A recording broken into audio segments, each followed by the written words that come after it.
Salut tout le monde, il y a 2 semaines sur Twitter, je vous ai posé une question simple. Si vous aviez 400 000 personnes qui vous écoutaient et que vous aviez un film, un seul à leur conseiller, un film que vous adorez, qui vous est cher ou juste dont vous aimez énormément parler, mais un seul film, ce serait lequel? Et j'ai eu énormément de réponses et ça tombe bien parce que vous vous en doutez, quand j'ai posé cette question, j'avais une idée en tête. Beaucoup d'entre vous sur cette chaîne sont cinéphiles et certains connaissent le cinéma, je pense, beaucoup mieux que moi, et surtout, beaucoup d'entre vous, comme moi, ont cette envie de partage, ont cette envie de recommander des films, d'en parler à d'autres, etc. Moi, bien souvent, sur Twitter ou sur YouTube, je reçois des recommandations de films de votre part et je trouve ça génial. Du coup, j'ai un peu eu cette idée de vous laisser Intercut, en fait. De parler des films que vous aimez et de vous donner l'occasion de les partager à toute la petite commu d'Intercut. Un dimanche sur 2, je vais faire un balance ton film. Alors, je sais que je suis nul en titre, je fais de mon mieux. Je vais choisir au hasard 3 de vos recommandations et je vais en parler en vidéo. Je vais dire ce que j'en ai pensé, je vais essayer de replacer ce film dans son contexte et je vais surtout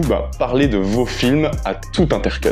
Ça peut être des films connus, ça peut être des films moins connus, des films que vous adorez ou juste des films dont vous voulez me voir parler ou des films que vous voulez partager à tout le monde. Et c'est un peu tout bénef, pour moi c'est un excellent moyen de découvrir des films et c'est un excellent moyen pour vous de partager vos goûts à tous. En gros ce sera comme une espèce de Discord ou de chat cinéphile, sauf que bon là c'est moi qui parle mais en fait vous parlez à travers moi. Pour cette première vidéo, j'ai demandé sur Twitter, mais à partir de maintenant c'est vous en commentaire sous la vidéo qui pouvez balancer le film dont vous voulez parler en commentaire. Balancez-moi un film unique et il pourrait être sélectionné dans les Balance ton film à venir. Bon alors c'est du pur hasard, hein. Donc certains épisodes n'auront que des films inconnus, d'autres auront, je sais pas, Venom 2, ça dépend si vous voulez troller en commentaire. Balancez-moi vos suggestions, balancez-moi vos films références et peut-être qu'ils seront chroniqués dans les Balance ton film à venir. Bon l'explication est faite, on commence, on part sur un Balance ton film session 1.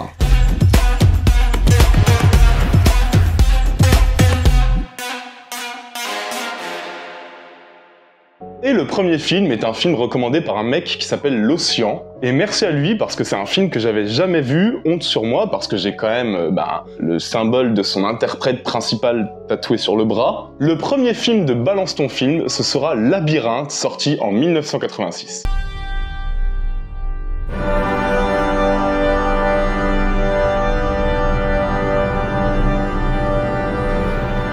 J'étais sûr de l'avoir vu gamin, mais je me suis rendu compte que je confondais avec Dark Crystal, avec qui ce film partage quand même pas mal de points communs en vrai. Même si j'ai trouvé Dark Crystal beaucoup plus sombre, puisque du coup je l'ai revu, ça m'a donné envie de le revoir après avoir vu Labyrinthe. Les 2 films sont inspirés des travaux de Brian Froud.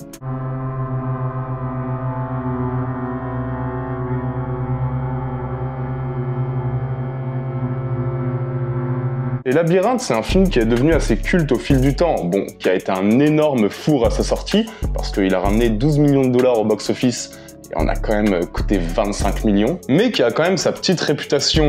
Et à vrai dire, je sais même pas trop comment j'avais pu passer à côté, mais bon bref. On va suivre l'histoire de la toute jeune Jennifer Connelly, qui est hyper rêveuse, hyper romantique, et qui va s'évader de son quotidien en lisant des films fantastiques, notamment son conte préféré, Le Labyrinthe. Par ce conte, elle ouvre les portes d'un monde étrange dirigé par David Bowie. David Bowie qui est le maître d'espèces de lutins gobelins sournois qui vont kidnapper le frère de l'héroïne.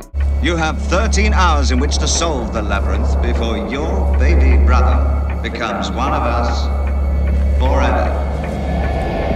Such a pity. The labyrinth. Doesn't look that hard. Elle va se plonger dans ce labyrinthe fantastique et elle fera 1000 rencontres toutes plus étranges les unes que les autres dans un univers complètement fantasmé. Et moi, il y a un truc qui est très important dans ce genre de film, c'est que moi, il me faut de l'imaginaire en fait. Il faut des créatures réussies, il faut une magie permanente, il faut de la féerie en fait. Et je trouve que Labyrinthe réussit tout ça à la perfection. Excuse me, please, but can you help me? Oh, young girl. Après, le voir aujourd'hui, je vous avoue, c'est un peu étrange. Je pense que j'ai quand même raté quelques trucs par rapport à ceux qui l'ont découvert dans leur jeunesse. Parce qu'on est sur un film qui, contrairement à des grands films du genre, ont quand même un sous-texte assez limité, je dirais. En tout cas, c'est comme ça que moi je l'ai vécu. Alors certes, le scénario est une ode à la création, à l'enfance et à l'imaginaire. On est sur un scénario rythmé par pas mal d'absurdes, par des décors magnifiques et des créatures hyper réussies, que ce soit en termes de design ou même de technique. Parce que franchement, l'animation de Labyrinthe, elle a largement moins vieilli que ce que je craignais ou que ce que je pouvais penser en lançant le film. Non, par contre, là où ça a vieilli, bon, et je pense que vraiment le réalisateur savait que ça allait vieillir, c'est dans la direction artistique en fait. Parce que c'est kitsch, mais c'est kitsch. Et ça m'a jamais dérangé, hein, le kitsch. Franchement, je trouve même que ça a du bon. Par exemple, ça a du bon dans les scènes musicales de Labyrinthe que je trouve assez géniales. Et ça a du moins bien, je comprends pas qui a autorisé David Bowie à porter ce putain de bas. Mais moi, j'ai l'impression d'avoir vu un film étrange. Un film avec beaucoup de réussites et quelques défauts majeurs quand même. Notamment une mise en scène que je trouve trop plate, que je trouve beaucoup trop plate par rapport à ce qu'il filme, je dirais. Par rapport au décor superbe, par rapport au production design. Franchement, c'est un film qui est loin d'être aussi beau visuellement qu'il n'aurait pu l'être.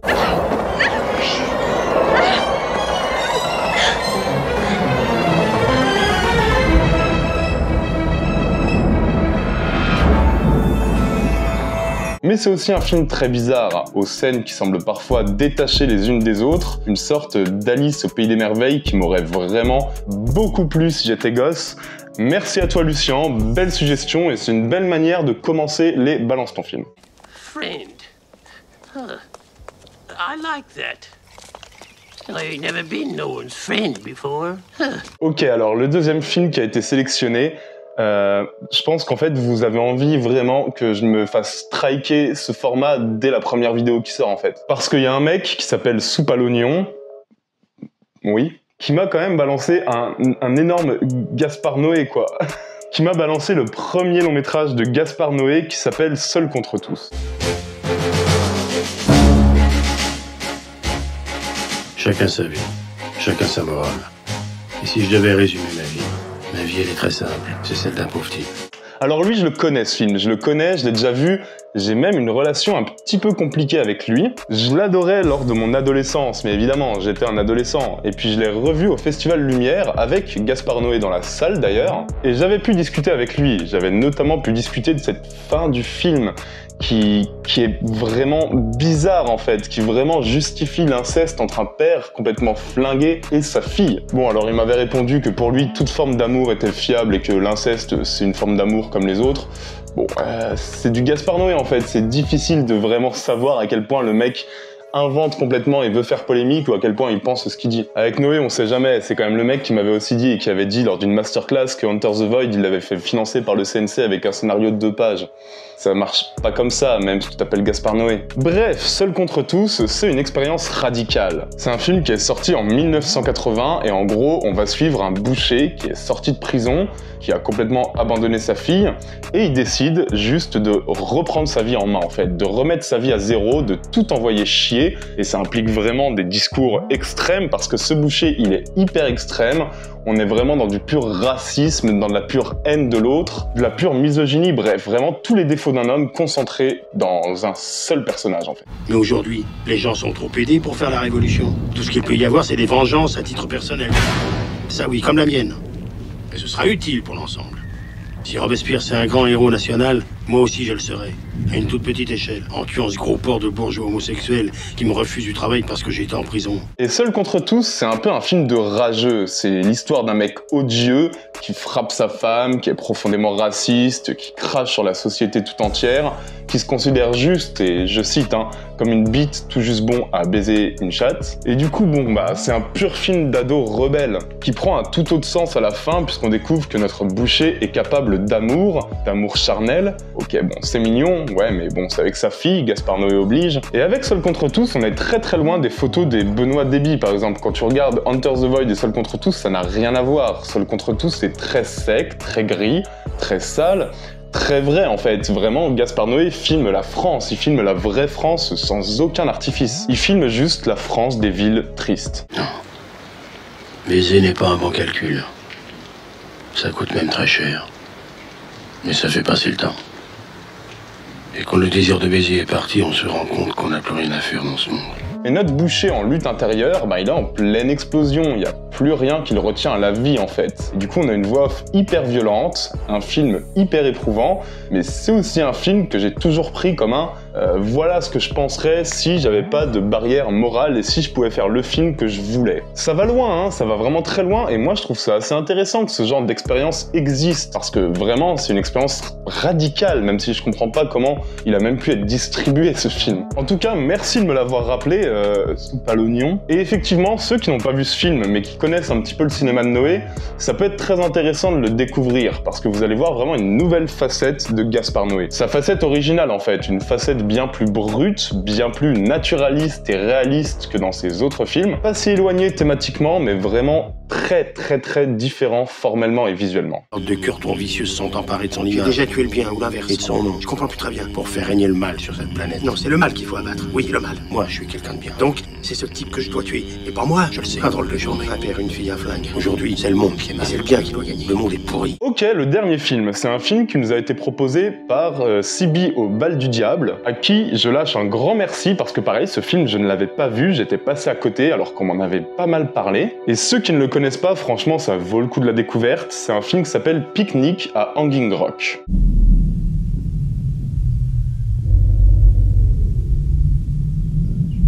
Alors je vous vois d'avance me dire que je suis complètement obsédé par Twin Peaks, vous auriez raison. Mais alors moi, cette découverte, j'ai vraiment pensé à la série de David Lynch tout le long quoi. Avec cette ambiance quasi surnaturelle de la première demi-heure, où tout est lointain, tout est brumeux, tout est étrange, où on sent que quelque chose d'angoissant, terrifiant et surnaturel erre dans les bois, avec ces figures de jeunes femmes fantomatiques. Bon, franchement, moi du début à la fin, j'ai pensé à Laura Palmer.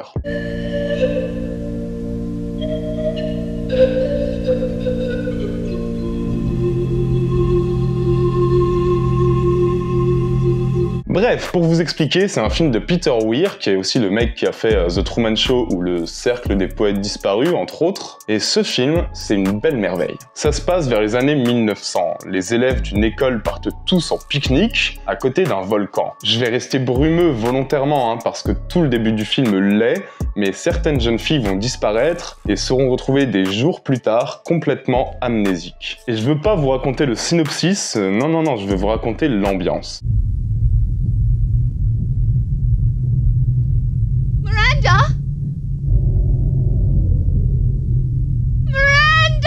Parce que c'est un grand film poétique, quasi fantastique, et en fait moi j'ai eu l'impression de nager en plein rêve, et donc à partir de là, bon, le lien avec Lynch, on peut dire qu'il se fait tout seul. Tout est mystérieux et symbolique, hyper énigmatique, et en fait on se perd juste dans ces paysages, dans cette enquête qui est mise en scène à la perfection, et vraiment on est dans un labyrinthe là aussi. Un rythme lancinant, une photographie superbe et romantique, franchement Picnic à Hanging Rock, c'est une leçon de réalisation et c'est l'énorme force du film. Cette réalisation, les gars, c'est une plus-value incroyable.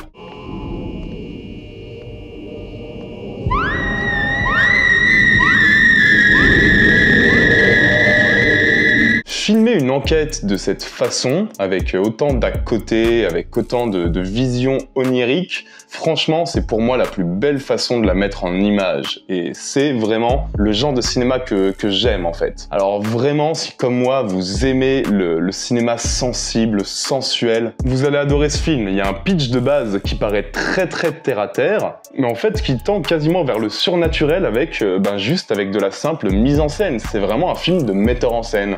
C'est un film de réalisateur qui sait où il va et qui est un grand cinéaste. Franchement, il faut découvrir ce film. Merci beaucoup Sibi, c'est typiquement le genre de film qui va me marquer un long moment.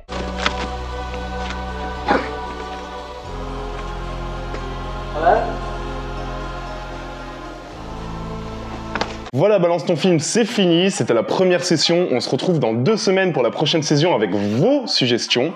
Balancez-moi en commentaire le film qui répond le mieux à cette question. Si vous aviez un seul film à conseiller à 40 000 personnes, si vous pouviez parler d'un seul film à ces 40 000 personnes, quel film ce serait? Balancez-moi vos suggestions dans les commentaires, je vais faire ensuite un tirage au sort complètement au pif, et dans 2 semaines, on se retrouve pour parler de 3 de vos films. J'espère que ce nouveau format vous aura plu, je trouve que c'est le format parfait pour faire un lien entre vous et moi, et vous donner la possibilité de partager vraiment tous vos goûts qui sont hyper variés et hyper intéressants. C'est un nouveau format, donc au début c'est toujours un peu galère, n'hésitez pas à partager cette vidéo, à parler d'Intercut autour de vous, c'est vraiment ce qui fait vivre cette chaîne en fait. La semaine prochaine, on repart sur un c'est comme en mieux ou en moins bien, et dans 2 semaines, un nouveau Balance ton film. D'ici là, n'oubliez pas, c'est très important, que vous êtes les meilleurs. On se retrouve très bientôt. Ciao à tous, bisous.